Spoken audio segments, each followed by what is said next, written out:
What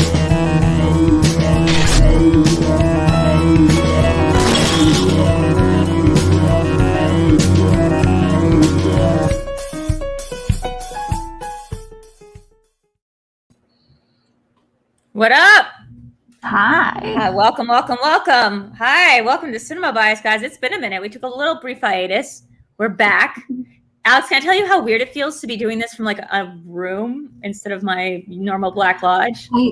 I don't know how to talk to you. Like, I don't know how. This feels wrong. Like, you're not on a couch. Like, I feel wrong. Like, I feel like no one should. I feel naked in a way. I feel like no one should see me in just a normal room and like with stuff behind me. I mean, I still have the same pattern rug, but still, like, there's like a light source. There's clearly some paper towels and a trash can. It's just all very peek behind the curtains-y. So how have you been doing, Alex? It's been a minute.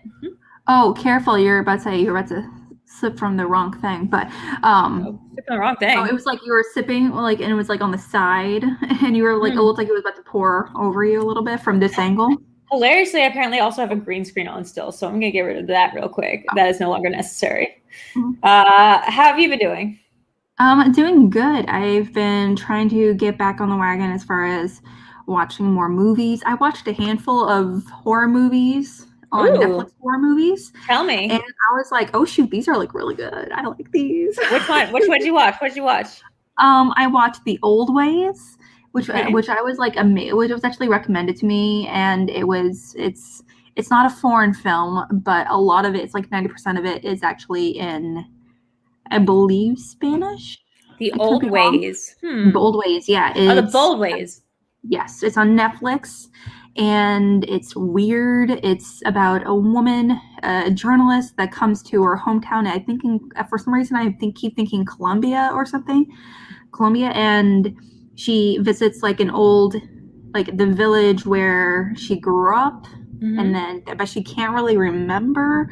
She goes to ruins, and then the group of locals find her. They find her like on the verge of death, essentially, by these ancient ruins, and they're like, "You have a demon in you now," and she's like, "No, I don't. What the fuck?" Oh no!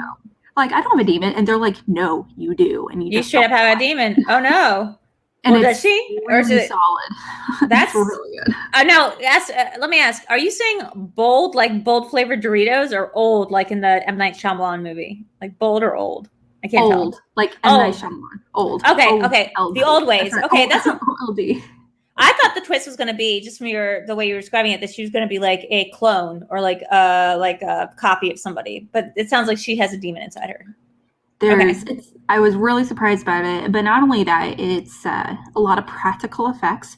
It's a very small movie. It feels like a movie that was made for like $2 million, but they make it feel huge.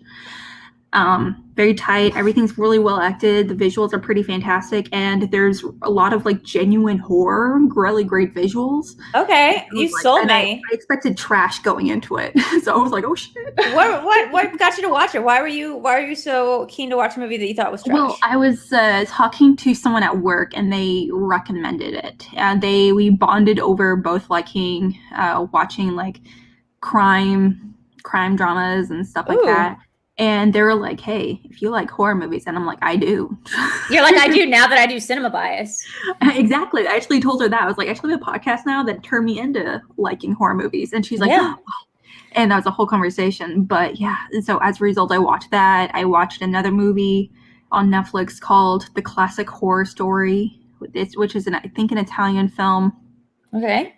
And what that one's about? Sorry, most of Cinema Bias right now is gonna be front loaded with just talking about other movies Alex has seen. My watch history over the past few days, and it's about a group of people. They're traveling to a remote area in Italy in order to go to a wedding or something like that. And so they're taking this road trip in order to get there. This group of people, there's like 5 or 6 people in this like RV situation. And so they travel. Then they wake up, like out of nowhere, they wake up and their RV is in the middle of the field. Oh, I think I saw a trailer for this. Is it in Italian or is it in American English? It's Italian. Okay, I think I saw an American film, but they speak Italian, not speak American. Italian. Yeah, gotcha. or bad English or not good English. Yeah, exactly. And there's subtitles, but it's like, yeah, they're essentially open up and there's a huge field. I'm Suge Knight's in the comments. I'm in his mom now, according to Twitter. That's good. Is it a good movie? I think I saw a trailer for this. The ending genuinely surprised me. I was like, this didn't even come across my radar. Are they clones? It was incredibly meta. I thought it was kind of funny. And I was just like, what's happening? What's real? What's not? What? Are they clones, Alex? You can tell me. There is no clones. Okay, so that movie you can guarantee me no clones, but the last one with the devil, you didn't say there was absolutely no clones. So I'm still going with the reason she can't remember anything is clones. And hi, Suge Knight. Guys, I do want to say, I know we just kind of started off here, but we do have a tip jar. Go to streamlabs.com/VideoDrew and get all your tipping needs out and also have them read out loud by like a little Schmoebot. It'll be fun. Also, guys, this is now a podcast in audio form. So if you guys want to hear this and you don't want to see our beautiful faces, always go to anchor.com/VideoDrew. You can find all the stuff under Content Candy, which is our new podcast label that me and NerdChronic have. It has cinema bias. It has a bunch of new things. But Alex, tonight we're actually, this is technically our like coda of the John Patrick Shanley era. And it's fun. And this is funny because we both watched, I think between the two of us, at least 4 different versions of the same film. And with like has 3 different names, at least 3 different names, 4 different films. It's going to be interesting to talk about tonight's movie. It is, what year did this come out? Like, you have to tell me everything about it. It's called The Thief and the Cobbler, a.k.a. Arabian Night, spelled Knight, starring either Matthew Broderick or a lack of Matthew Broderick. I think John Goodman. Could I test some John Goodman in there? Vincent Price is in it. Vincent Price. Yeah, I got him. I got his voice. It is sort of like Aladdin-y, but also sort of like there's an extra character in there. So imagine Aladdin, but like there's an extra character whose plot we also have to follow, which is the thief. And there's a bad guy and a good guy. And Alex, just tell us what is this movie? If you didn't know, this is this movie, The Thief and the Cobbler, is inspired by a handful of Eastern European tales fused with some Arabian folklore that's referenced in Arabian Nights, 101 Arabian Nights. So in 101 Arabian Nights obviously refers to 101 tales in that little book. And not Dalmatians. Stories, Dalmatians. Essentially. And there's a lot of different stories. And it's actually the story of Aladdin is actually just one of the stories referenced in 101 Arabian Nights. Sorry, or is it 1,001? I think it's 1,001. I think you're thinking of the Dalmatians for 101. Yeah. 1,001 Arabian Nights. 101, because the story of Arabian Nights was the meta story, was there's a chick who's telling this story to a sultan because he's going to kill her when she's done telling the story. So, or like maybe it's a dude or something. I think it's his wife though. And she keeps making up stories. She gets like 1,001 stories under her, 1,000 and whatever it is. But it's definitely more than 100 because she wants to live. I'm guessing. Yeah. So essentially, because the moment she runs out of stories is the moment she dies. Yeah, kind of like us all. My question is, why don't we know any of more of these stories besides Aladdin? Like, if these stories are so good, I know. I guess that after 400, you start repeating yourself, and things start being as interesting. I'm sure we would be more familiar with them if they were turned into Disney movies. Yes, fair enough.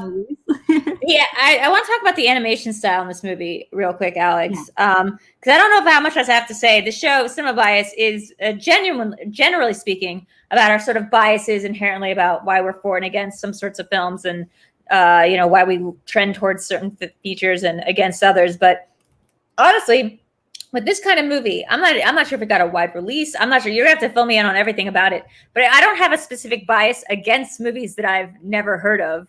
So I feel like that's sort of like a moot point. I'm not sure if I could say whether or not I would see this movie because I don't even know I'm not even sure which movie we're talking about. This thing seems to be like a progressive snake eating its own tail where it's taken years to make. It's gone through several iterations. The guy talks, the guy's mute, then he talks again. The first one I saw earlier today had I thought like maybe it was just a stylistic choice to have only half the frames like animated cells actually finished, and then half of them were just sketches of like animated cells. And I was like, this movie seems half done, but it's on YouTube for free, so I guess this is the movie. It's the one that's called The Thief and the Cobbler, and I was just very confused. And then you said, go look up the other one. Looked it up. Apparently, you saw a version that didn't have a narration track, and I did. Mm-hmm. It's well, thing is, this like a lot of movies have been re-released. It has been re-edited, and it has been retitled. Just like a lot of movies around the world, movies get retitled all the time. Yes. Obviously. But internationally speaking, this movie was known as Arabian Night in quite a few countries, including the UK, as well as Canada, Mexico. But here in the US, it was technically released in theaters for like a hot minute. And like when? I mean like a single week kind of Tell me a little bit about this backstory, because you said it was released internationally. What is the history here? Because we know John Patrick Shanley is involved somehow. What was I know this took a really long time to make. What was the genesis of this film? Okay, so there's a huge thing. So this movie is actually in the Guinness Book of World Records for the film with the longest film production. Wow, not Boyhood. This movie. So it literally took over 30 years. Jesus Christ. Wow. It looks amazing. It looks amazing. So a lot of the voice performances were actually, including Vincent Price, was actually filmed in the late 70s. Oh, right. That makes sense, because I didn't think about it. But yeah, how's Vincent Price in a movie? That's not. Yeah, he's been dead a whole long time. It exchanged hands. It was initially directed by Richard Williams, and he was with it up until the very end. However, it changed studios quite a bit. There was a time when Spielberg actually was tied to the studio, and he wanted to be a part of this movie. And then he's like, "This is taking way too fucking long.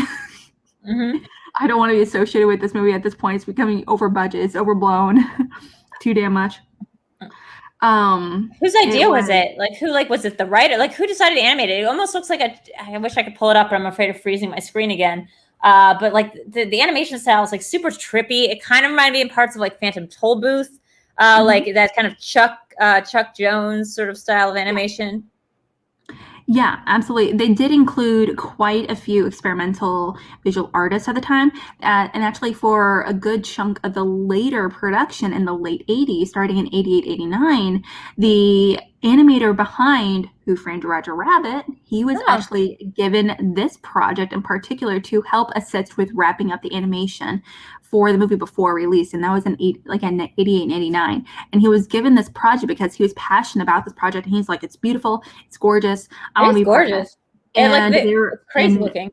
And pretty much Disney was like, "Okay, you won an Oscar. You did amazing for Who Framed Roger Rabbit, so you can do whatever the fuck you want." And he's bumping the light. Yeah. Apparently, which he later regretted. We're working on this movie or Bumping the Light? Which one? Being part of this movie. This movie was such a process. It exchanged a lot of hands. It exchanged a lot of hands. A lot of animators dropped out, came back. And again, this movie, if you were working on the same project for like a few years, that's one thing. But what about 10, 20, 25 years and beyond? That's insane. Well, yeah, and who's paying for it? Like, is there a studio attached to this, or is it just... The budget became so overblown at some points. So overblown, and that's why they ended up taking it to different studios. The director, Richard, I keep forgetting his name, Richard Williams, he actually, after a studio would drop the project, he would try selling it to another studio that would also pick it up. And it just changed hands so much. And who was paying the bills? Who was keeping the lights on? Yeah, exactly. It was not on for very, very long at all, actually. So would it like? Would they take originally? It was originally with Warner Brothers, and then it went to the British Lion Film Corporation, and then it was really weird. And then it went to Paramount, and they at one point they had a huge like $250,000 funding by a random Middle Eastern Shah. Sheik, like a Shah, like a Robert Shah. it's mentioned Shaw as the title, the official title in here that's mentioned. But it's so I'm just like I don't know. It's so weird. And then it went to a few different other studios. And it just changed hands a lot. Oh, sorry, not Shaw. I keep forgetting. It was in the late 70s. In 78, the Saudi Arabian prince Mohammed bin Faisal Al Saud actually gave $250,000 because he was so intrigued by the movie. I mean, $250,000 is a pittance. I mean, how much does this film end up at 30 years? Animation is notoriously so expensive. Like the most expensive films to ever make have been like Pirates of the Caribbean and like Tangled. Like it is yeah, and that's actually one of the reasons why the initial version you saw where there's entire things that weren't completed is because those things were added on later, and the director was like, just put it on paper. Don't like fill it in or anything right now. They were like, it was literally storyboards. Like the one I saw originally, I thought like, at first I was like, oh, maybe this is like a very cool, like abstract film where it's like, there wasn't very much talking. Yeah. There seemed to be large chunks missing. And then you would sing these single, like basically just flip book, single cell style animation in black and white sketches of like the princess being like, what's going on? And then you would get these these intensely, like very intense crosshatch like animation where it would be like, you'd get these lines and surfaces that looked like somebody took like a million little zigzags. And I was very like, oh, that's cool because I like making those little zigzag patterns. But then when I watched the other version, like the more finalized version, like it looked incredible. Like the zigzags, like the characters walk into frame and they walk into like the background, foreground animation work on this was like, it was like looking at actually like a piece of like moving art. Like people would they would like merge into the background, which had been like a checkered pattern. So imagine me, you see how this rug matches the background of Cinema Bias? It would be if I just like got up behind the chair and I walked behind this and suddenly I become zigzag pattern and like it just looked so cool. Yeah. So like it's an awesome look. I'm gonna see if I can try wait, hold up. I just want to see if I can pull up the link that I had. Was it not properly finished, Bennett? Like, so here's my question. The one I saw, what thing is, it was not officially finished according to director. Well, which director? So, it's Richard Williams. Okay. And so, when it was eventually like rebought, resold, and they were like, well, let's just put it out in theaters like for a weekend and see what happens. It ended up not even grossing $1 million at the time when it was released in 1993. It would gross like $700,000. 1993 was a hard year. That's a hard year to release a movie in. Yeah, like you're talking about Spielberg. You're talking about Spielberg and Shanley. I mean, that's the year they released We're Back in A Dinosaur Story. That's 93, right? Because it's the same year as Jurassic Park. Spielberg was. John Patrick Shanley was very busy co-writing animated features that year.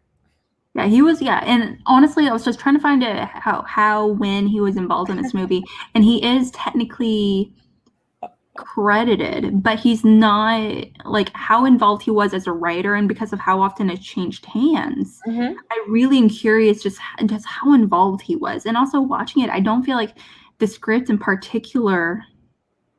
Like, it does not feel like him. Are we sure that he was involved? Like, that's crazy. Like, that's what I'm wondering. I'm like, did he like read the draft and as a result get credit? Because that shit happens all the time in Hollywood. I mean, absolutely. I'm not sure if like Vincent Price was still alive when John Patrick Shanley did a pass of this. If this is what we're saying, because I don't see his name. I don't see his name on the official thing of this. So I'm gonna Google search it. And we might have just been lying about the John Patrick Shanley part. I know he's like technically, or he's credited or technically uncredited. He's like, it's on his IMDb page. Really? Okay. Well, he might have passed through his hands at some point, but I'm not sure if this is a technical. That's why it's acting as the coda of this movie. Because we know this movie wasn't even always called The Thief and the Cobbler. Like it was at some point changed to Arabian Nights, spelled Knight. And by the way, guys, who I thought was John Goodman, again, assuming that this was like a You're Back situation, We're Back a situation. It's not John Goodman. It's like pre-John Goodman. It's Jonathan Winters. Like John, that's great. Okay, so I guess it was just him instead, and it was Donald Pleasance playing the Vulture. You know, Halloween's Donald Pleasance. Like, there's just so many people in this this movie that they're like so many people died while the making. Like the animator died. Like several of the actors died before this movie ever even saw the light of day. Wait, Price died a month after this film was released. Yeah, well, that was like one of the things that they later talk about, how they were incredibly grateful to have him involved in the movie. However, they were like, well, good thing we recorded it, and like we recorded his voice in like the late 70s. And because apparently he was like one of the people behind it, because obviously it wasn't until the late 90s where the idea of like stars behind animated roles were becoming a big thing, you know, with Shrek, Aladdin, things like that, obviously. But if an actor, like a well-known actor, were to take on a voice role, it was not because they were told they're going to get profits or anything. It's because it was fun, essentially, for them. I'm looking now and seeing what this thing is. I'm realizing which cuts that I've seen, because there are how many cuts of this? There are 3. There's like I think I originally saw the 92 unfinished print. That must have been what was on YouTube. Then I saw the Arabian Night print, which is the 95 Miramax one that has Matthew Broderick. I didn't see that. And it sounds like you saw the 93 Allied Filmmakers cut, which is the one without him talking that much. At all. So that sounds like the nice word. If he doesn't say a single word, then you might have seen the recobbled cut. Like, I'm trying to see how many there were. If he doesn't say a single word, then I don't know which cut you saw. I don't remember him speaking at all personally, but I could be wrong. Well, then you might have seen the work print. I'm trying to see the other. Yeah, it says otherwise he's entirely mute. The recobbled cut, using original audio track. Okay, so the recobbled cut, which is the more recent cut, actually does not have him talking at all. So you might have seen the most recent version of this. Yeah, it was technically considered a finished film, and it like visually it was a finished film. Brendan's saying the Weinstein cut sucks. I mean, the Weinstein cut, to be honest, I was like, this is kind of just it's kind of just Aladdin. Hey, thanks for subscribing last night. Yeah, it's definitely it's very, very complicated, because a lot of people talk about, I've heard people say, this is the superior version of Aladdin, or, this is the inferior version of Aladdin. And my first thought is like, in what way is this Aladdin? There are things that are aesthetically, and there's a lot of similar colors, obviously. But in terms of like character and plot, you can't really... Dang. Oh, dang. Okay, so I did not see the one with Donald Pleasance. I saw it with some guy named Eric Bogosian. I was like, that didn't sound like Donald Pleasance. Oh, it's that guy. It's the guy who's in Succession. He plays like Shiv's, like the Democrat that she's running with. He went to Oberlin. Okay, anyway, that's funny. So it was not Donald Pleasance playing the Vulture. That makes more sense. But it was Toni Collette playing the Yum Yum's nurse. Yum Yum's nurse. And in the original version, Tack has one line and is spoken by, can you guess who? Matthew Broderick? No, in the original version. The original OG. I'll give you a hint. He's James Bond. Pierce Brosnan? No. Roger Moore? No. Sean Connery? Yes. That's bonkers. How dare you? What? I agree. It is bonkers. How dare you? It is bonkers. How dare you? 90s it could have been. Yeah. No, Toni Collette is one thing. Joan Sims was in the other. I love it. It's the guy from Succession who kind of reminds me of the dude from Mad About You, but it's just very funny. This is a crazy story. Well, I'm kind of curious. Okay, you're a creative. Thank you. Are also you're creative. You're constantly working on different projects. Yep. Your mind is always like you're doing a lot of things at once. Obviously, how would you feel to be, as a creative, to be put on a project for this long, one project? I mean, are they? I guess the question is, are they keeping the lights on? Like, I guess the question is, like, is anyone getting paid? Because if it seems like it's bouncing around from studios, it doesn't seem like it's one person's project. Like, I'm trying to look. It was the director's idea. Like, if it has this many different cuts, like, who's even trying to get this anymore? Like, who's really fighting for this? Was it Richard Williams?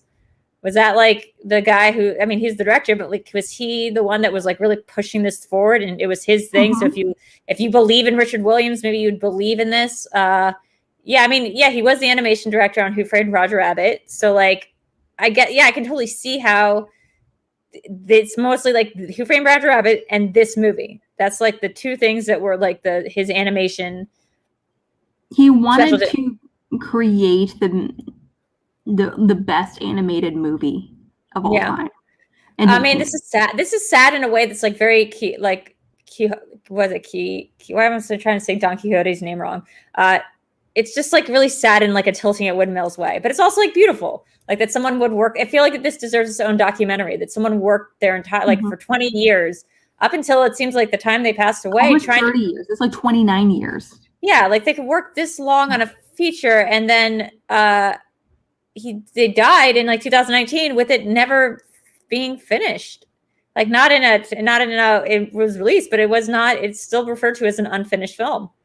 So like that's sad, but it's beautiful and it's sad, and it's like you can work your entire life on something and not have it finished.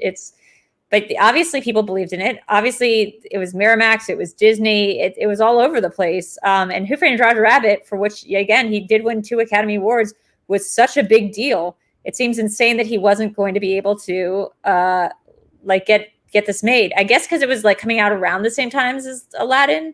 And so Warner Brothers was probably free. Like 96 or something. Or was it? Yeah, but like he was supposed to do it, I think, after like, they feared competition from Aladdin, it looks like. Oh, it was 92. It was in 92. 92. Yeah, so that's before the official. No, 92 is the year they released the original cut of this film. So I can see why this went overseas and immediately disappeared.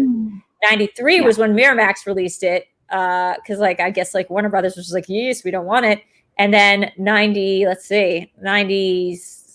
like the most recent year was like when they did again. 2006, 2007, and 2013 is when they've done other cuts of it.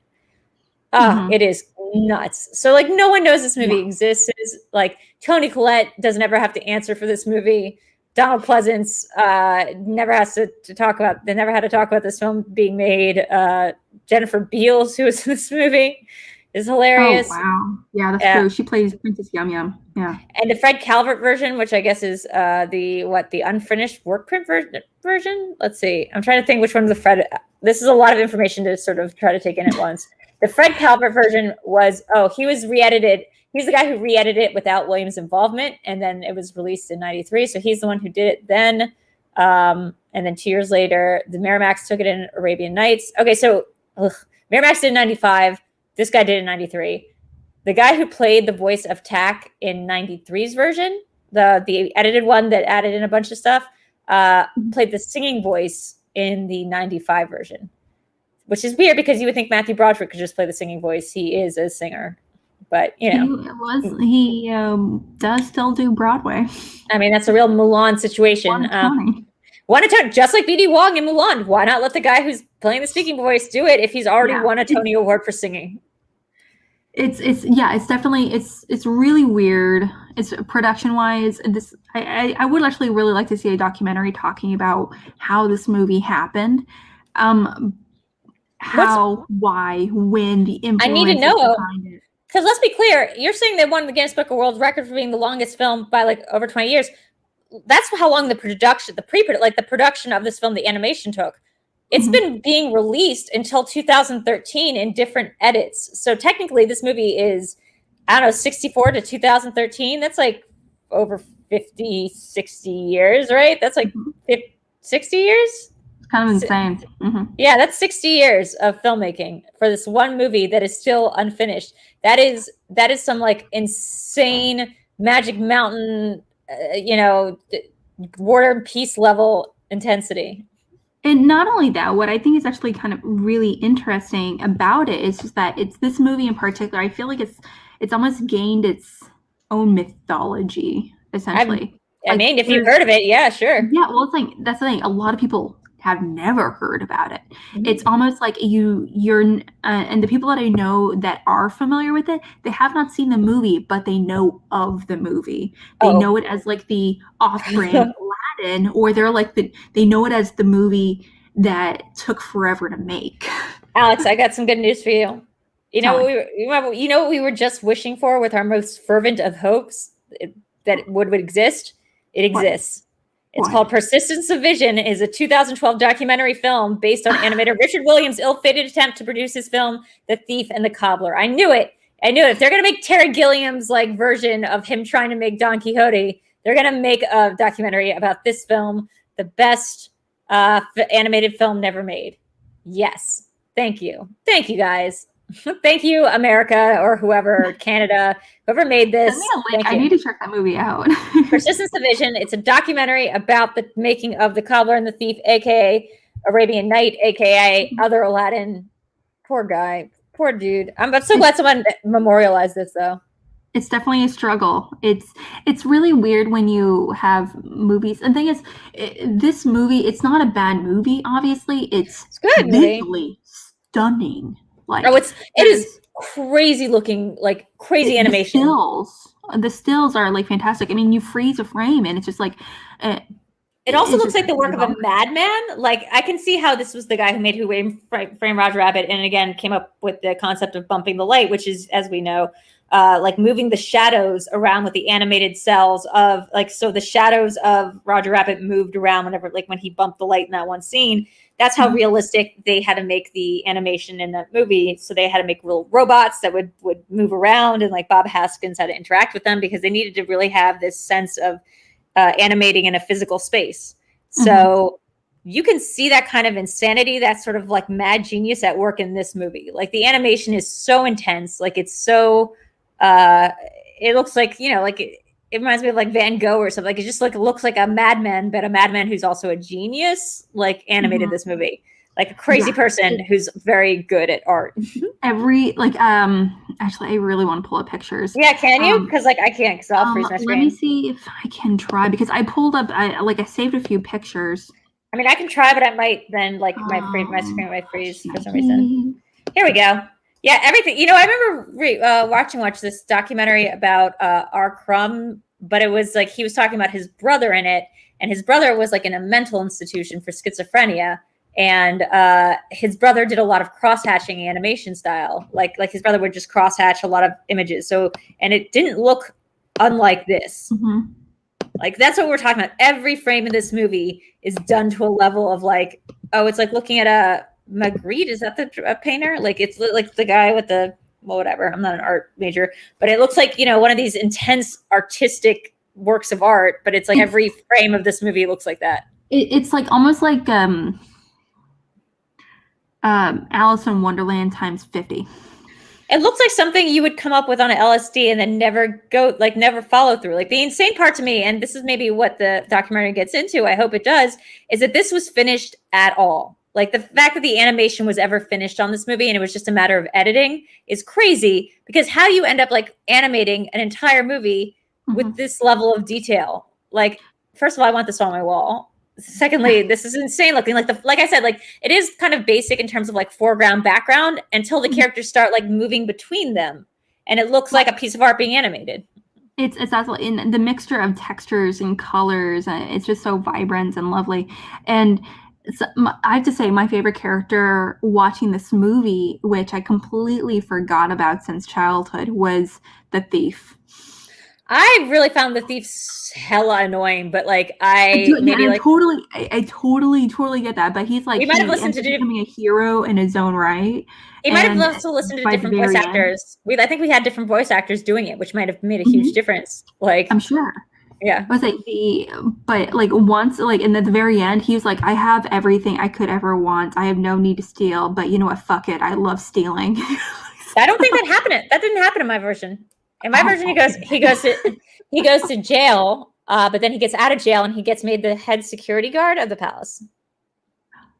Oh, I was like, the version I saw, he was taken in and made a hero and given a huge palace, essentially. And he's like sitting. The palace uses possibly my favorite classical music piece, Scheherazade by Nikolai Rimsky-Korsakov. I love Scheherazade. It is. I was noticing that too. I was like, how did they get the rights to Scheherazade? I had the same thought, Brett, and I was like, this is an incredibly, it's an incredible piece of music to get the rights to. I don't know how they managed to pull that off, but go them, you know?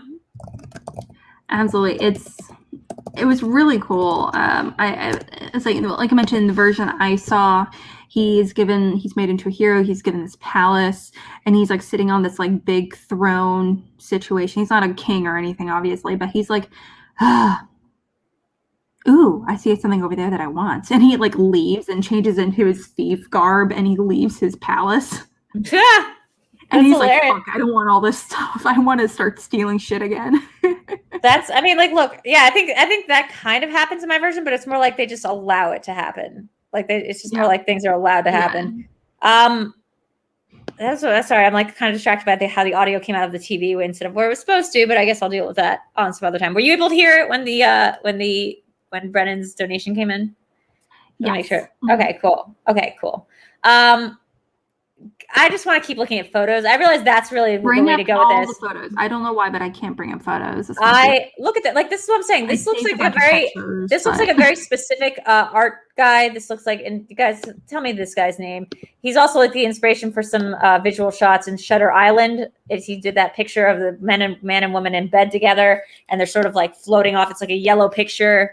I had it above my bed when I went to London for that one semester, if anyone remembers that. But, you know, this look, this very like crosshatch style with, you know, you can see the texture of the curtains, but it also looks like it's the stars. It's like this. Yeah. It's the work of a madman. Look at the pillows. Look at that bottom pillows beneath them. Look at it's not only the color choices, obviously, which I think is incredibly unique, but the shapes. And I mean, like, is that person behind is supposed to be a guard? I don't know. Is that a person? I thought it's a lamp. Well, so look, so I'm saying is like this picture would take a normal person maybe like I'm thinking like a month, a week to make. Like, it's going to take a really long time, because think about the cross hatching on the pillow.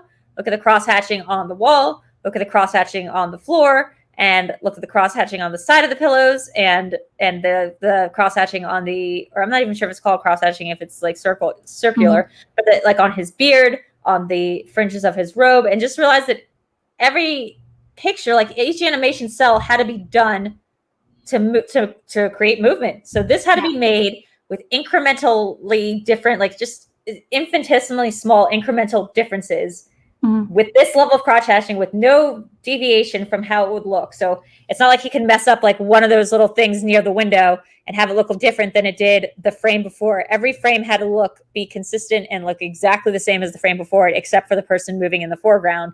That's an insane level of being able to, like, I don't know, be able to do that thing. It's, you know, even when we're talking about movies like from Studio Ghibli, I was watching a thing recently about like the animation stuff, Studio Ghibli. The thing that is the trick about Ghibli is that like they actually don't animate at that many cells per second. Like, it's actually not that complex of a of a frame rate. But what they're doing is they're adding in all this audio landscape. So like it sounds like, so if you watch the American dubs, the actual the video looks worse. The quality will like read in your mind as worse, because they don't have the audio scape to fill in for all those blank, like missing frames that the movie has. Because the movies of Studio Ghibli look like individual pictures that are sort of being moved at almost like a picture book, like flip book rate. This movie kind of does the same thing, but it has so much more animation and so much less like that Studio Ghibli had at their disposal in terms of CGI and anything like that would be able to just replicate the background over and over. And so you wouldn't have to go in by hand and draw every single one of those frames, like every single one of those cross-hatched and across how many frames. I mean, that's what I'm saying. This is like somebody's life work. Somebody spent their entire life, adult life, it seems like, working on this film, only to have it never really get released. Yeah, it's incredibly frustrating. Again, when I asked you about being a creative, sure, it's really wonderful to obviously create just to create, but it's also incredibly, I mean, just for anyone to just be recognized for not only all that hard work, but good work. When you're making something and you're like, you know for a fact this is great work. Well, look, I mean, beautiful work. He's a guy whose name will forever be synonymous. Richard Williams' name will, I mean, I'm just not good at pulling up names, but his name is synonymous with some of the most intensely creative, ahead of its time filmmaking, animation filmmaking, which is Roger Rabbit. There's terminology to explain how he did things. Like bumping the light is a phrase that people use. Like, you know, people love his work, like specifically in Who Framed Roger Rabbit. So it's not like he is like a, you know, what's his name? Moby Dick guy. He's not like Herman Melville. He didn't die like working at a post office with no one knowing who he was. People know the name of Richard Williams. Just for other people, just like they got to a point where they were being passed over. They ended up hiring animators, like animators that just graduated from school in Europe because they couldn't get anyone to join them. Yeah, well, look, I mean, they were desperate.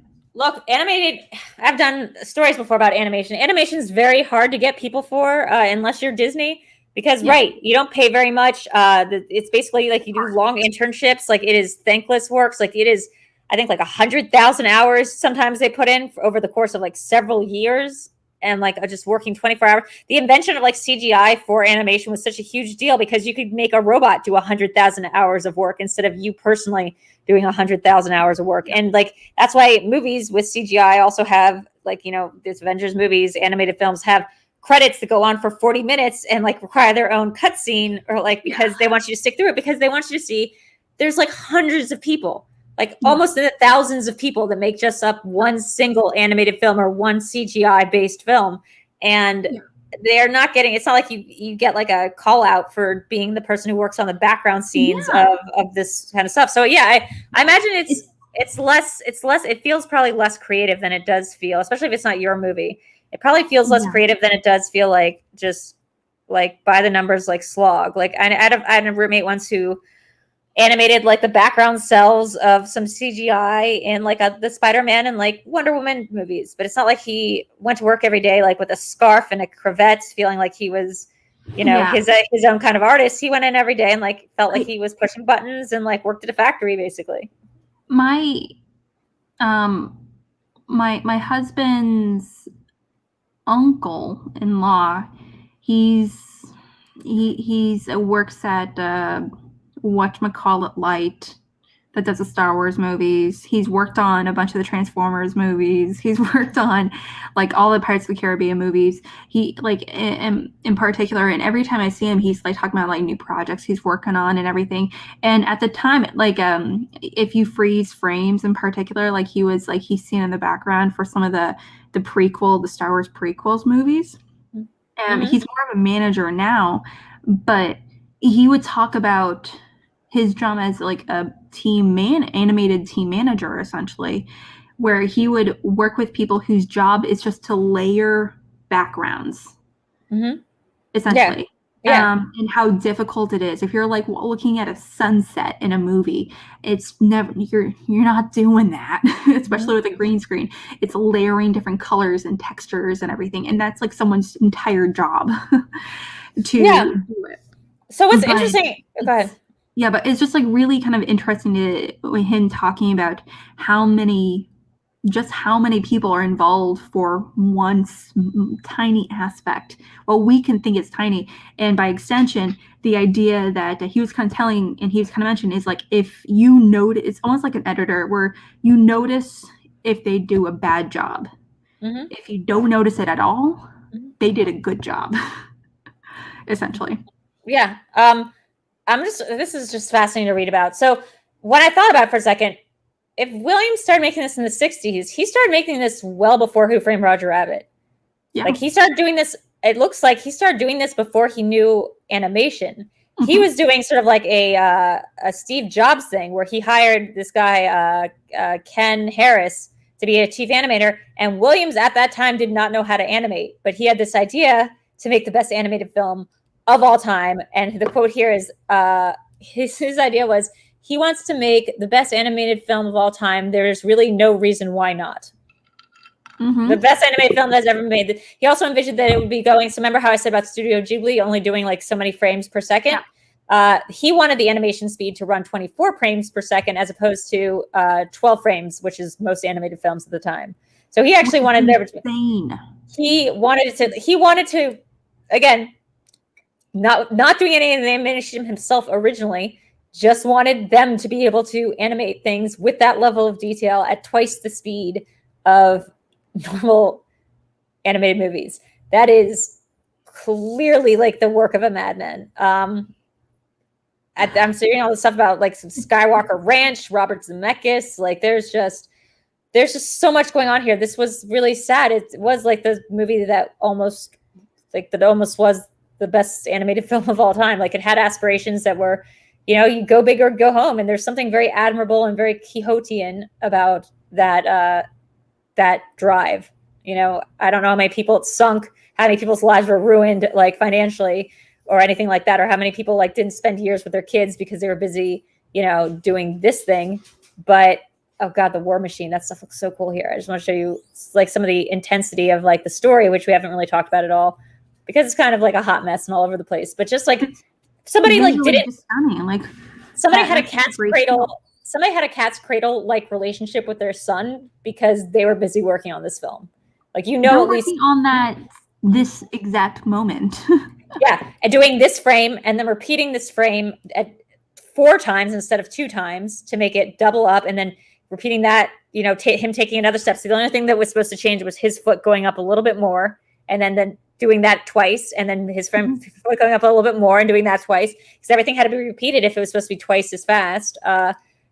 Maybe the only thing that would change wouldn't be his foot, but like one of the gears in the background turning. So like for every time he moved his foot, a gear in the background would have had to make 2 rotations. Like it's just the level of detail on this. And I do think that there is like some justice to the fact that there is a documentary about it. There is like acknowledgement that this was a epic project, and whether it succeeded or failed, you can't like deny the artistic achievement that is even getting this off the ground and making this a thing that people can watch if they so choose. Like it might be hard to find. There might be different cuts. It might have gone through studios. Like so many pieces of art that we love and understand as a collective whole were actually like hated by the author or creator because, Stephen King hates the Shining movie. Like Kubrick hated some of the stuff that the studios would do to release the cut. Just Lynch hates the way that Dune was made. But you can't deny that the movies themselves, whether or not they were the intended final product, embody some sort of genius that I hope, like as an artist, creative type, you're able to appreciate like as a legacy issue, if not like in the moment when you're pissed about residuals or whatever you're mad about. Well, something I think after watching it, I think that's what's kind of really frustrating. I can only imagine for Richard Williams is doing all this hard work, and at the time when it was released, getting little to no recognition for it. At that point, he was more. Richard Williams, I feel terrible for Ken Harris, whoever that guy is, the guy who's tasked with animating it. Oh my gosh, absolutely. Well, you can't. That's something you can't argue about this movie. There's things you can't argue about it. Where like, it's ambitious. Like, is it better or worse than Aladdin, or is the score good? Whatever, the voice performance, all. Things you cannot argue is how gorgeous the animation is. Like everyone watching this movie is going to walk away being like stunning.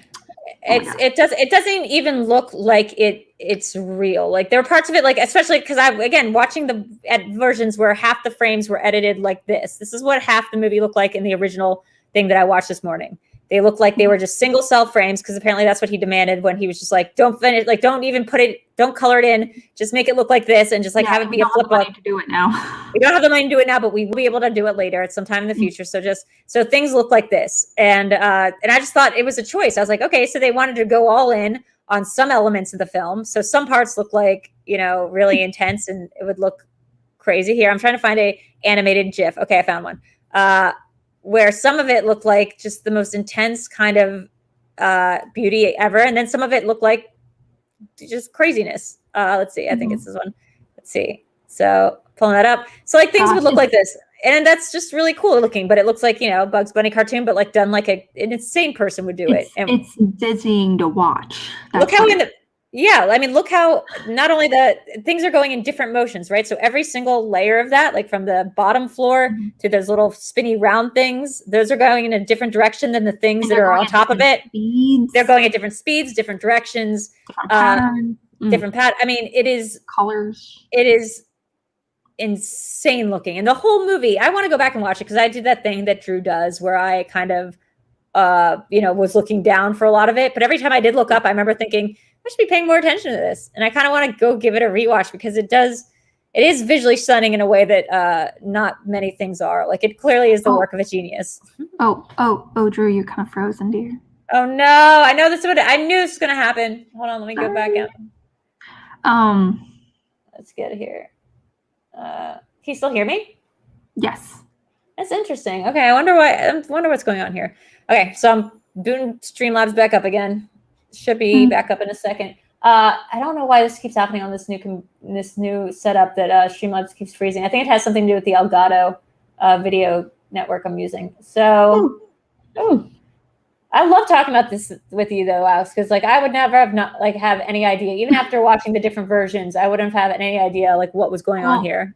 Yeah, I mean that's what I really love about doing this show. I mean, there's a lot of things I really kind of put on the back burner. Like I put on the back burner doing stuff with C2A, Schmoedown, a whole bunch of stuff, just because like between moving and just a bunch of stuff. I was like, I just don't have the time or anything all that much, but I really love doing this show. It is just like as Eric always says, God, I almost said somebody else. As Eric always says, like, this is the one show where I actually just talk about movies. Like all of my other shows, it's like I'm discussing other things or I'm doing little bits, but like this is the one like show where I actually get introduced to new films outside of my comfort zone. And this movie will never be asked about in Schmoedown. Oh, I found a version of this GIF. I might freeze again, but let's try to see if I can do this. I found let's see if I can make this big. Yes, it looks like I can. Full screen it. Okay, so this is that cell that we just saw as a still. Let's see, I think it's this one. That's like the animated version. I'm not sure how big that can be, but that's the animated version of it where it's just, look at that. Look at that. I mean, look at what's going on here. Like there's like a million different things. It's gorgeous. I don't know. I love this. I love this film. It deserves like another watch along, I think. It definitely does. And not only that, I feel like this is a movie that I would be excited to watch with other people for the first time. Mm-hmm. Just seeing it. Like, yeah, it'd be cool. It's cool to watch a lot of classic movies and like you see reactions of kids seeing the movie Star Wars for the first time and then being like, oh my gosh, you are the father, because they just don't know. They're so young, they have no clue. So I would actually love to reaction. Like, I would love to see reactors do this, like watching the real rejects. Yeah. You know what? I would actually put this in. You know who'd be great reacting to this movie is Amon and Abby. Like they would Amon and Abby, like Amon Snow and Abby. Yeah. Oh my gosh, I would love to see them. I'm gonna recommend. I haven't talked to them in a while, but I'm gonna recommend that they watch because I think they would love this movie. First of all, and second of all, like I would just love to see their like delighted reactions to this film. Mm-hmm. It is such a cool looking piece of art. You're right. I mean, I guess thank you for calling me an artist, but B, as an artist, like it does. It is this, you can't just like help but be inspired by it and be like, okay, well, even if I put in all this work and sometimes it feels like my stuff isn't being recognized or I'm not as far in my career or doing whatever that I think I should be, like, it doesn't really matter as long as you're doing the work that like makes you feel inspired. And I guess that you're putting in that much effort and you're doing this thing. This is a very, very small picture. I wish I could make it larger. Let's see. This is what I was talking about, the background, foreground. It's very Ed Wood in that way. Yes, that's exactly what it is. It's like, I would love to see a fictionalized version of this made by those guys who did Ed Wood and not Superbad. What's it called? The one that we watched with Eddie Murphy and Wesley Snipes. Oh, yeah. Dolomite Is My Name. Yeah, it's like that. It's like it's just a love letter to the process of making art. Like, look at this. Watch how see how he goes from the background of this to walking down this two-dimensional like schism pattern, like, and this guy's walking down this way and he's just going through what looks like it would just be a flat surface, the guy in brown. It's just crazy. Amazing work. Yeah, it's also, it feels like a love letter to a lot of artists. Like, oh shoot, what's his name? Like Escher or Oh, it's MC Escher-like, yeah, for sure. Yeah, very, very much so. Especially, oh my gosh, there was like this one picture. It's too bad because I wish I could share because I actually saved the picture on my why can't you computer share? so I can pull it up. Why can't you share? Okay, how do I? Because usually I can like pull up pictures and stuff. But here we have there's overlay, background. No, go to video. share. No. Go to where like the bottom of the screen where it says mute, stop, cam, mic, shares, invite. Yeah. Go to share. Press share. Yeah. Share screen. Okay. Share screen, and then go to either pull up the picture or put it in a Chrome tab. You can go to window, so you can open it up in your computer and then go to that window. It's not coming up on. It's well, I think it's not a link. It's like just like something on my desktop. Doesn't matter. Just open it up on your desktop, then go to share screen window. Hold up. Yeah. Oh, and I'm frozen again. Oh, so good. I'm gonna have to figure this out. Where you at? I'm gonna come back. Are you talking to me or are you talking to the picture? Oh, I'm talking to the picture. So yeah, you open up the photo so it's open on your desktop, and then you go to window and you can pull it up. Oh. Or you can, whenever you get the picture, you can just save the link that you found it on, like open in a new tab. That's what I always do is press open in a new tab so it's its own picture, and then just share the screen. Well, yeah, it just says StreamYard or entire screen. I'm not sure. So do you see when you press share screen, it says video file share screen. Go to entire screen, then there's the next window over. It says window, and it says next window over from that it says Chrome tab. I don't have that. So it just says share entire screen. Huh. Weird. Yeah, that's why I was like, and usually I could like just pull up a picture on. You want to send me the link backstage and I'll pull it up and see if it freezes my screen? Yeah, it's just like I don't know why. This thing is nuts. Oh, I'm frozen again. We're gonna have to figure this out. No. I don't know. I'm gonna try to do this one through Elgato then. Let's try to do it. Okay, I'm just gonna send some links in the background and hopefully something will pop up. Oh, there it is. There it is.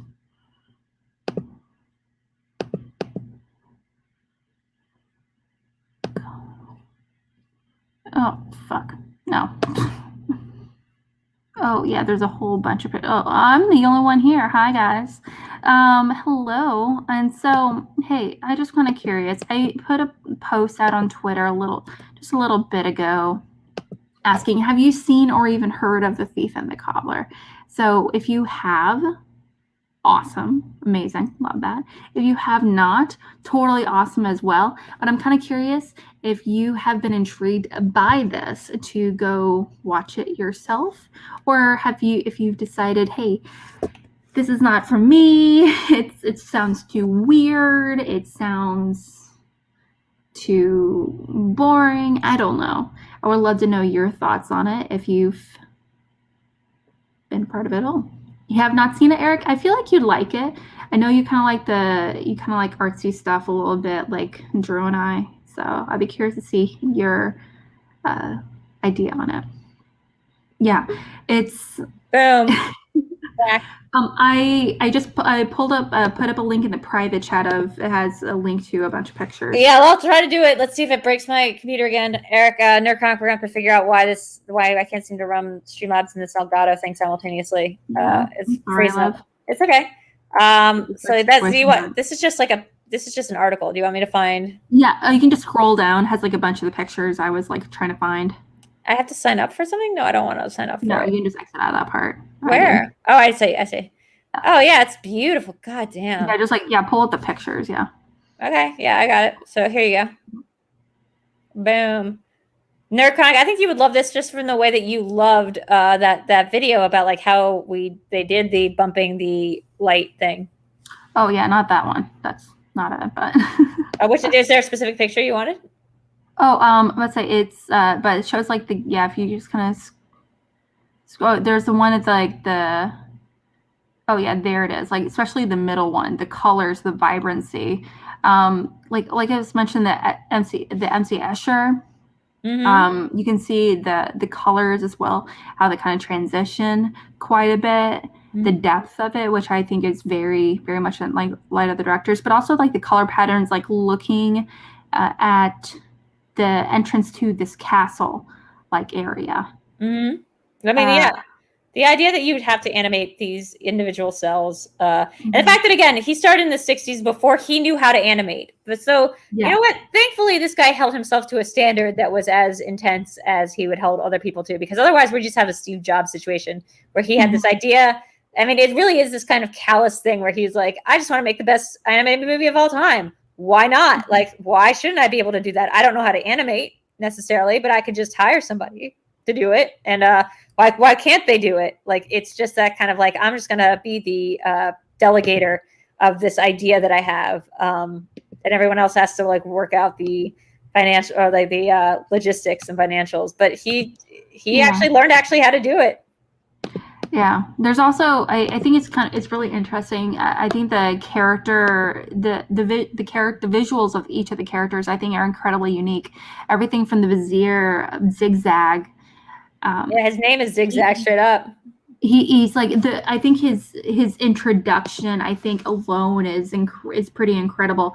I read an article about how the director, he wanted this movie to feel very much like a silent movie in terms of physical comedy, and I'm like, totally agree with that. You're right on the money, especially with the character animations, with being the version you see where he speaks little to nothing at all. And just like the physical comedy behind it, and especially Zigzag's character and the way he's so exaggerated, and like the way he's like his character introduction where they roll out the carpet for him and he does this like long weird walk with the shoes. I want to show you something that I think is very depressing, which is Weinstein has done a lot of terrible things in his lifetime, but this seems very, very bad on a different level than we usually think of him being bad. So here is the original this is the original artwork for the poster of this movie. Hold on, I want to show you this. Oh yeah, this is not going to be great. So hold on, search Google for image. I'm going to make sure if I can find a bigger version. So here's a large version. Yeah, so here's the version that they had for the original movie. Ugh, it's not doing it. So try here.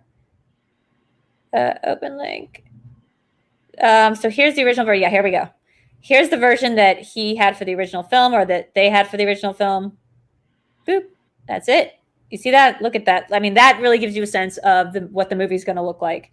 It is incredibly detailed. It is incredibly complex. It's kind of like makes your brain skits out a little bit, but like there's like 80 different animation styles just in this one picture. Like the font and things speak of one thing. The oranges are the balls look like they're from another like era or like the kind of filmmaking, and then the intense crosshatch, which we just saw a picture of.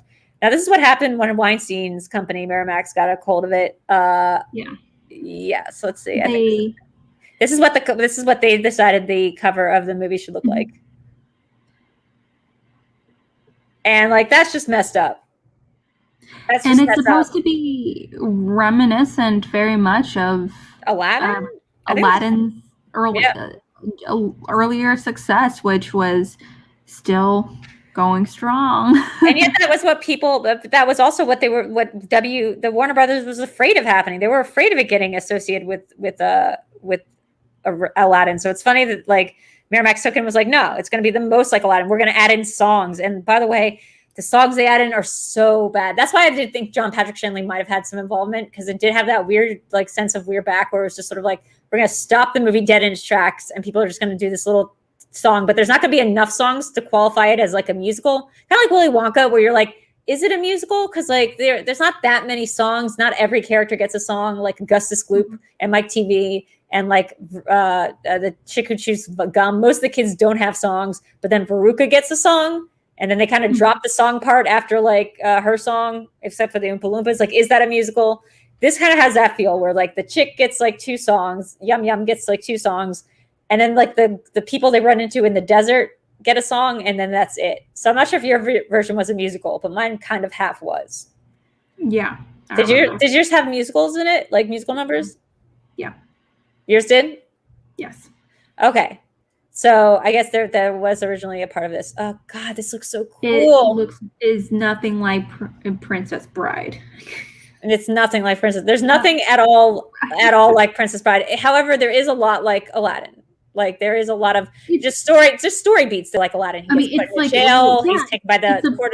It's one of the most famous stories from 1001 Arabian Nights. So I'm not surprised. So again, there was 1001 of those stories. Not all of them could have been original, but like to the element of it being like the evil, like guy who's working for the king is putting like the king in a trance and then putting like our main hero in a jail cell and then being like, no, come out and like do this for me. Like, and he's got a bird for like a familiar. Like there is a lot to recommend it. They have to go to the desert. There's a lot that's Aladdin-ish.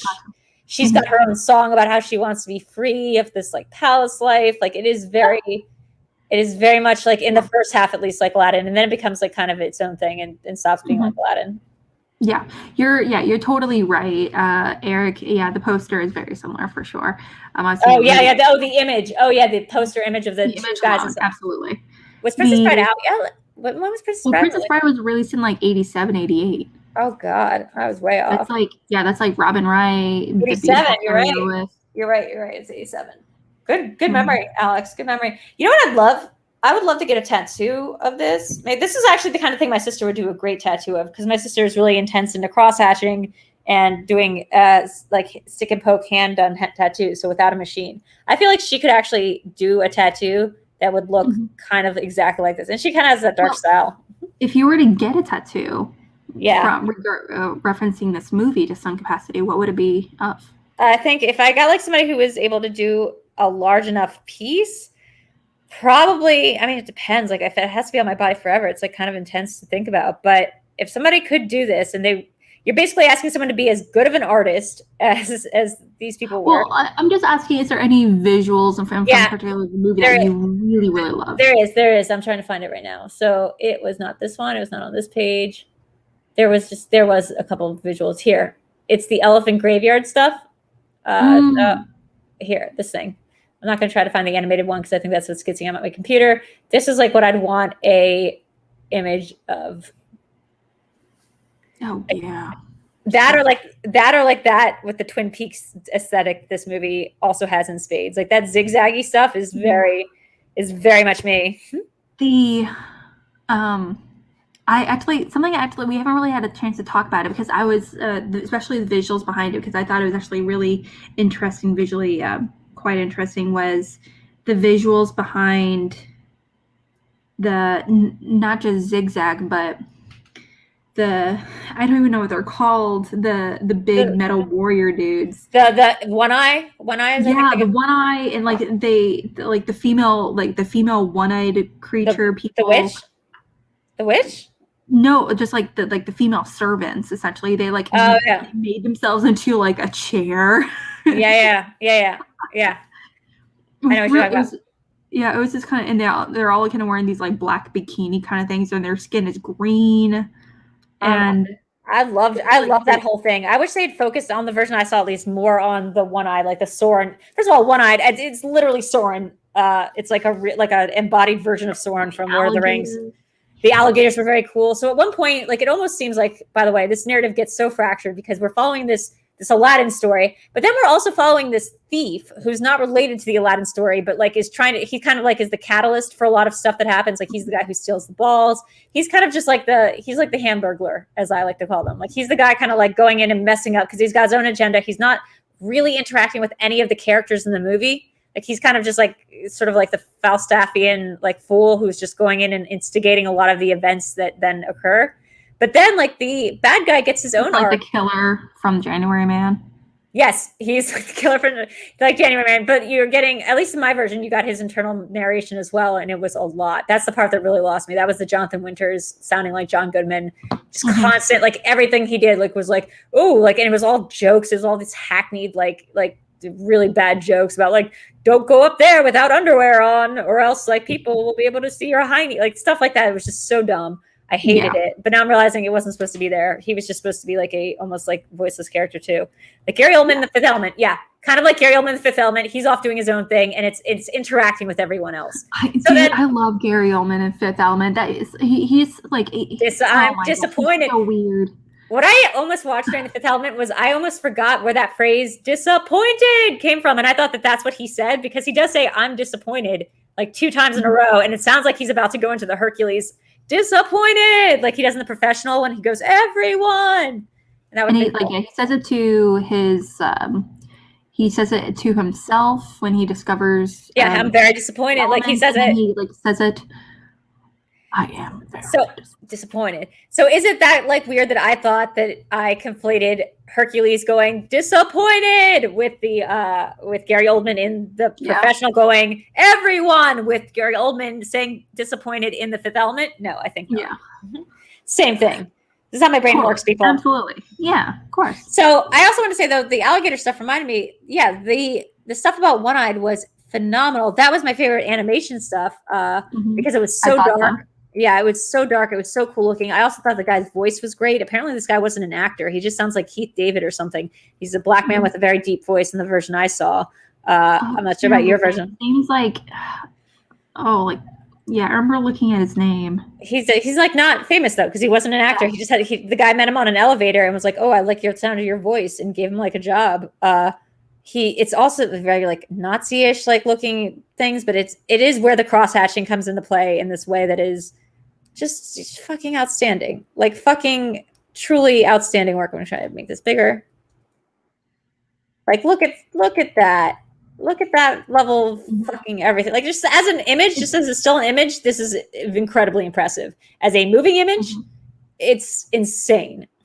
There's a lot going on. The colors, I love the color choices throughout this whole movie, but especially the color choices to show the good versus the evil are really, really lovely. But also just mix of different patterns as well. Like in that one in particular, you see everything going on at the bottom. Like usually I don't like busy movies. I don't like movies, visually busy movies where I'm like, there's just too much going on. I don't know where to look. But this one, it's the whole thing. You have to like deep dive and you got to know there's so much going on and you just got to absorb all of it. And the styles keep changing because, as you see, this is very different looking than the crosshatch stuff. This is very big and swollen like bodies. This is almost like a Picasso or something. Like this is the inspirations. It's not just all that intense crosshatching, although there's a lot of it. This is like, this is a totally different art style. This is like the bad guys version. See, there's all made up of different women. This is directly inspired by Dali, that Salvador Dali picture of the skeleton, where the skeleton is made up with different human women figures. Yeah, you know what I'm talking about? Like this is obviously just an homage to a bunch of different things, and it is incredible to look at. It's just incredible. And that's without getting into I really did actually really like the backstory, or not the backstory, but like the story that developed with the evil Zigzag, and then him being like a dark arts guy going over to One Eye and One Eye not really trusting him. And like I really thought that part probably had a bigger through line that they ended up not using in the version I saw, where I was like, oh, it seems like they're developing a uneasy friendship with one another. Oh no, wait, like they're not. And then the fight scene was very, very short. Like the fight scene in the Miramax version is like 2 minutes long because immediately Tack does one thing. He like puts a tack in the wall because like the witch tells him to attack, and then he realizes he means put attack, and the tack does the one job it's supposed to do, and then everything crumbles for the bad guys. It's very much a Deus Ex-Machina. Apparently, there was so pretty, so cool looking. That's the thief, by the way, in the middle. I'm sorry? That's the thief in the middle. I'm just telling people. Yes, the thief. This movie, like I mentioned earlier, this movie, if there was no sound, and if it was like exclusively a visual film with no sound to any extent, I feel like it still would have been great because there's a lot of things that make it, that's really funny about it. It's not from speaking roles or anything like that. It's from the animation. Like him, when he feels like he's in trouble or he's like trying to figure something out, he wiggles his ears and he like does a whole bunch of stuff. And Tack in particular, he speaks very little depending on which version you are listening to, but he's constantly, the way he moves and everything, it's just it's really fantastic. But even the one-eyed monster soldier things, it's they do speak. The leader does speak a little bit, but despite that, it's all about the vibe. Yeah. More than anything, the feelings it gives you as the audience, and just you get everything you need from looking at them. There's no like hidden extra character development behind them or anything like that. Everything you need is from looking at these characters. Yeah. I think this is probably one of the most beautiful films probably ever made, and that's saying something considered it was never made. It technically was never made. It's so gorgeous. I'm gonna go back and rewatch it, honestly, because I think it deserves more of a deeper look than the one I gave it. If you ever do a watch along, that would be dope. Yeah, because I'm also realizing this is gonna be a funny one for people to listen to as an audio podcast, because we're just gonna be talking about the visuals of it the entire time and be like, look at this, look at how pretty this is, and they'll be like, yeah, we can't see it. It's very funny. Alex, we also have an animated film coming up next week that I know you're super excited about. Guys. John Patrick Shanley's science is officially over. Whether or not he worked on this film, still unclear. But it's officially over, guys, and we're on to a little hiatus between this and I think Mangold. We decided was going to be our next one. Yes, James Mangold. Yes, whose work so excited to like lead up to his new movies that coming out. It's come to our attention that both of us have seen like a good little mix of his movies, but neither one of us have seen all of them completely. It's more than just Logan. And I'll be honest, I think I've seen zero of his movies in entirety. Logan? I've not seen it in its entirety. Oh no, I've seen. Nope, I have seen Identity. That might be the one. Wait, hold up. Have you Longest Yard? Nope. No, sorry, not Longest Yard. Walk the Line. That's what I'm thinking of. Nope. I have seen Girl Interrupted. So 2 of his movies I've seen. Oh, and I've seen 3:10 to Yuma. 3. I've seen 3 of James Mangold's movies, but not the rest of them. Man, Girl Interrupted is not only one of my favorite coming of age movies. I actually had a huge bigger fest with someone saying it's not technically a coming of age movie, and I'm like, what the fuck are you talking about? I mean, I guess because she's technically like she's still a teenager, so it's she's 18 in the movie. She just graduated high school. Yeah, I think it counts. Oh wait, he directed The Greatest Showman. I've definitely seen The Greatest Showman. No, he didn't direct it. He was an executive on it. Never mind. I haven't seen Greatest Showman, to be honest. I have mixed feelings about it, but he's doing the upcoming Indiana Jones movie next year. Yeah. So we're excited about it. We're going to go through all of his movies starting. Oh, I have seen Oliver and Company, but starting with Oliver and Company, but not next week, because next week we're doing a movie next week that Alex has been so exciting for so long. Guys, if you hadn't noticed already, Drew has a emerging passion. Yeah. Tell him what it is, Alex. Yeah. Pokemon. And so we're going to be covering one of my favorite animated movies of all time, Pokemon the first movie. It is by far my earliest theater experience that I remember. I'm sure I've been to theaters before that, but I don't remember them. Yeah. But I remember waiting in line with my friends and my dad and my mom at like whatever time, and must have felt like midnight to me, being like 7 years old or whoever the fuck, and watching it in theaters, and I cried my eyes out, and I rewatched it again in college. I still cried because surprises me. I've just gotten through all the original Pokemon, so we wanted to wait until I had finished Pokemon, the original Legend. By the way, I also beat the Pokemon game that I've been playing on Switch. So it was Let's Go Pikachu. I beat that one. It was really good. It was really fun. Eric helped me, but I did beat it. I did beat the final boss. I did such a good job. No big deal. So I am technically now Pokemon Master, and I have all the cards and stuff, and I have a Mimikyu hat because Mimikyu's my gal.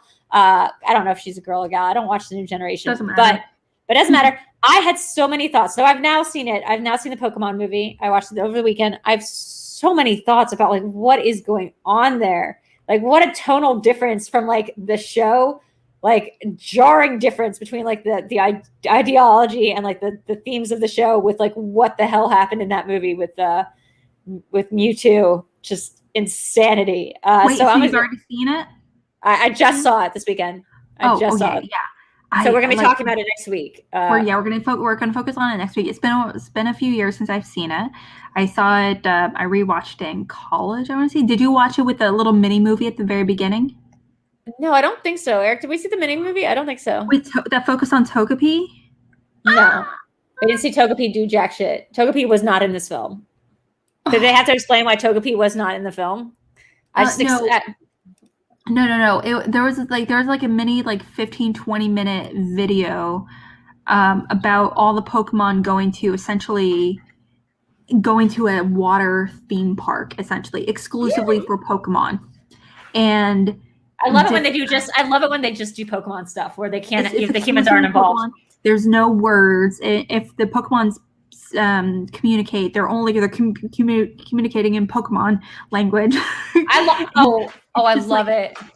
And it's just like them going through. There's like a situation where one of them wakes a Charizard or something, and they go through like a series of like not poke battles but Pokemon competitions on like who can swim faster. Well, I will watch it, but we have to save this conversation for next week. But can this conversation also include what I thought about the Pokemon finale? Like, what the hell was that ending? I get what it was trying to teach kids, but it had nothing to do with the rest of the show. Like, what a hard lesson do kids have to learn to get all the way up to those final battles and just be like, sometimes you just lose. Sometimes, like, you didn't train hard enough, Ash. Train harder next time. Then go cheer on your friend, and then your friend's gonna lose, and that's life. It was like it's like a metaphor for Schmoedown. It was a perfect metaphor. That's also a very necessary conversation to have with kids. Mm-hmm. You are gonna have to lose sometimes, and what are you gonna do when you lose? You're gonna have to be okay. Absolutely. If that had been the message throughout the show, that would have been one thing. But Ash won every single battle. Oh, yeah. Despite not being very good at being a Pokemon trainer, he won every single battle. And we'll save this for next week. Because we're at, let's see, the hour and a half mark. I think it's time to wrap up here, Alex. This has been a very fun and invigorating episode. Alex, where can people find you?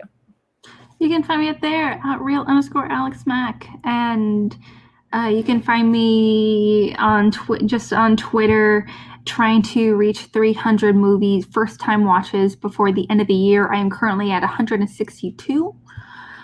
So wish me luck as I inch my way closer. Good luck. But yeah, I'm excited. I'm excited to dive into more animated movies potentially over the next few weeks and some James Mangold with you. Yeah, I'm excited too. And guys, always remember, you can become a patron, patreon.com/VideoDrew. You can come on. There's like a tier where you can come on and suggest a movie for Cinema Bias and come on the episode and discuss it with us. There's a bunch of fun tiers. Like I said, there's also now anchor.fm/VideoDrew, or you can look it up on Spotify, Content Candy. You can find all of Cinema Bias. Every single episode of Cinema Bias is now in audio podcast form. We're working on getting uploaded to Apple Music. That takes a little bit of time. But consider donating, because this is a big production studio now. We have like a bunch of shows, not just video shows, but like audio shows. Me and Lon Harris doing Garmin Showsia. We have me and Eric doing the Video Chronicles. There's going to be a bunch of new content coming up as we ramp up production. So please consider donating via Patreon subscription or however you feel comfortable. Patreon will just get you a couple extra perks. I think we have a Live in the Dark guest. If not for this week, then maybe the next week. And it's somebody who I've played recently. And fingers crossed, I think they're going to be in studio, like in this studio. So we'll see. But get excited for that. And then all the other stuff I do. VideoChronic quizzes. What are we doing at Eric Thursday? I know we had some idea for a quiz, but I don't remember exactly what it is. And study sessions and Why Are We Like This with me and Adam Collins. We just had our first guest, and I think that's it for me. Oh, and check out RT Essentials on Roku if you have Roku channel or Peacock TV, because or like the Rotten Tomatoes channel, because I've been writing a lot of content for them. Like every single week I have new assignments for them, writing scripts for Mark Ellis and Naz Perez, who is the other host of that show. So check it out. Always give likes and subscribes and comments, whatever you can. And we will see you next week. Bye. Boop. And then I find the exit. Nope. Yeah.